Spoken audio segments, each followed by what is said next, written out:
আসসালামু আলাইকুম রহমতুল্লাহ। প্রিয় দর্শক, আপনারা সকলে কেমন আছেন? আশা করি ভালো আছেন। প্রিয় দর্শক, দেশ কিংবা বিদেশের সকল ব্যাংক গ্রাহকদের জন্য মহা গুরুত্বপূর্ণ একটি নিউজ নিয়ে আপনাদের মাঝে হাজির হয়েছি। প্রিয় দর্শক, আপনারা ইতিমধ্যেই জেনে গেছেন যে ৫ ইসলামী ব্যাংক একীভূত হয়ে নতুন একটি ব্যাংকের নামকরণ করা হয়েছে। এখন দুর্বল ৫টি ইসলামী ব্যাংকের আমানতকারীরা যেভাবে টাকা ফেরত পাবে। প্রিয় দর্শক, আমানতকারীরা টাকা পাবে এই সপ্তাহেই, সেটি নিয়ে থাকছে বিস্তারিত। বিজ্ঞাপনটি প্রকাশ করেছে যুগান্তর থেকে। ৫টি দুর্বল শরিয়া ভিত্তিক ব্যাংকের নাম হচ্ছে: ফার্স্ট সিকিউরিটি ইসলামী ব্যাংক, গ্লোবাল ইসলামী ব্যাংক, ইউনিয়ন ও সোশ্যাল ইসলামী ব্যাংক। বোর্ড বাতিল করা হলেও ব্যাংকগুলোর দৈনন্দিন গ্রাহক সেবা ও লেনদেন কার্যক্রম স্বাভাবিকভাবে চলবে বলে জানিয়েছে বাংলাদেশ ব্যাংক। এর মধ্যে রয়েছে পেমেন্ট, রেমিটেন্স, এলসি এবং ব্যাংকিং সেবা। বাংলাদেশ ব্যাংকের সিদ্ধান্ত অনুযায়ী এই ৫টি ব্যাংকে একীভূত করে একটি নতুন শরিয়া ভিত্তিক ব্যাংক গঠন করা হচ্ছে। এর মূল্য বিশেষ হলো আমানতকারীদের অর্থ সুরক্ষা রাখা এবং ধাপে ধাপে ফেরত নিশ্চিত করা।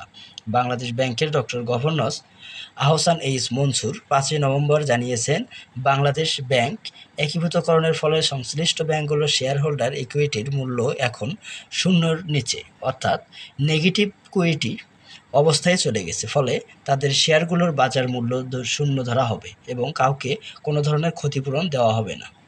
২ লাখ টাকার নিচে যাদের আমানত আছে তারা টাকা ফেরত পাবে। যেসব আমানতকারীরা ২ লাখ টাকা বা তার কম, তারা প্রথম ধাপের সম্পূর্ণ অর্থ একেবারেই তুলে নিতে পারবে। এই অর্থ ব্যাংকের আমানত সুরক্ষা তহবিল প্রদান করা হবে। ব্যাংকে প্রশাসক নিয়োগের পরেই এই ফেরত প্রক্রিয়া শুরু হবে।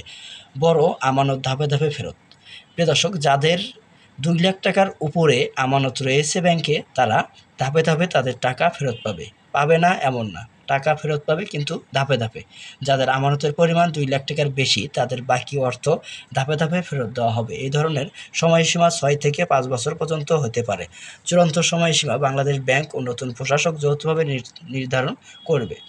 আমানত ফেরতের সময়সীমা গভর্নর জানিয়েছে, চলতি নভেম্বর মাস থেকেই আমানতকারীদের অর্থ তোলা শুরু করতে পারবেন যারা নিজ নিজ ব্যাংক শাখার মাধ্যমে অথবা বাংলাদেশ ব্যাংকের নিযুক্ত প্রশাসকের নির্দেশনা অনুযায়ী আবেদন করতে পারবেন।